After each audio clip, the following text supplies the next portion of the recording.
வாக்கிய பஞ்சாங்கப்படி மார்சாறு மாசி 22ஆம் நாள் அன்று சனி பெயர்ச்சி நிகழவுள்ளது. இந்த காலகட்டத்தில் அசுவினி நட்சத்திரக்காரர்களுக்கு என்ன பலன் என்பதை தெரிந்து கொள்வோம். அசுவினிக்கு அதிபதி ஞானகாரகனான கேது. வீரதேர கிரகமான செவ்வாயின் ராசியான மேஷத்தில் இந்த நட்சத்திரம் வருகிறது. முதல் நட்சத்திரமாக திகழ்வதால் எங்கும் எதிலும் முதலிடத்தை பிடிக்க வேண்டும் என்ற சிந்தனை உங்களிடம் காணப்படும். வாக்கிய பஞ்சாங்கப்படி மார்சாறு அன்று நிகழவுள்ள சனிப்பெயர்ச்சிக்குப் பிறகு அசுவினி நட்சத்திர அன்பர்களுக்கு புதுவித அனுபவப் பாடங்களும் சிற்சில விஷயங்களில் எதிர்பாராத ஆதாயங்களும் கிடைக்கவுள்ளன. 7.5 சனி ஆரம்பமாகிறது.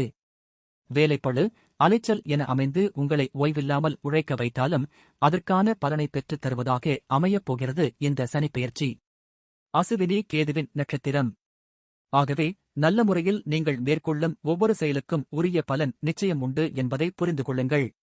சிற்சில விஷயங்களில் கடின பிரயத்தனம் தேவைப்படும் என்றாலும் அதற்காக மனம் தளர வேண்டாம். எதிர்காலத்தில் பன்மடங்கு பலன் கிடைக்கும்.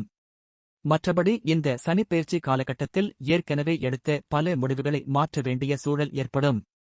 திட்டமிட்ட செயல்கள் பலவற்றை அடிப்படையிலேயே மாற்றுவீர்கள். குடும்பத்தினரின் ஆரோக்கியத்தில் அக்கறை தேவை. வேலை விஷயங்களில் தேவையில்லாத முயற்சிகளை செய்ய வேண்டாம். இருக்கும் இடத்தில் உள்ள பிரச்சினைகளை தீர்க்க பாருங்கள். ஊதிய உயர்வு, சலுகைகள் கிடைப்பதில் தாமதம் இருந்தாலும் பொறுத்துக் கொள்ளுங்கள். உரிய நேரத்தில் உரிய அங்கீகாரம் நிச்சயம் கிடைக்கும். வியாபாரிகள் நிதானமாக செயல்படுவது அவசியம்.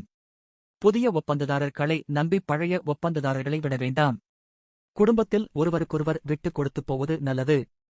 இவர்கள் 7.5 சனி குறித்து அதிகம் கவலைப்பட வேண்டியதில்லை. தசாபுத்தி அனுகூலமாக இருப்பவர்களுக்கு நல்ல பலன்களே கிடைக்கும். கொஞ்சம் விரய செலவுகள் இருந்தாலும் எதிர்காலத்துக்குரிய அடிப்படைகளை சரி செய்வதாகவே அமையும். பரிகாரம்: விநாயகர் வழிபாடு நலம் சேர்க்கும். நவகோள்களும் அவருள் அடக்கம். சதுர்த்தி தினங்களில் அருகிலுள்ள பிள்ளையார் கோயிலுக்கு அபிஷேகத்துக்கு பால் வாங்கிக் கொடுங்கள். தினமும் விநாயகர் அகவல் படித்து வாருங்கள். நடப்பது நன்மையான பலன்களை அளித்தரும்.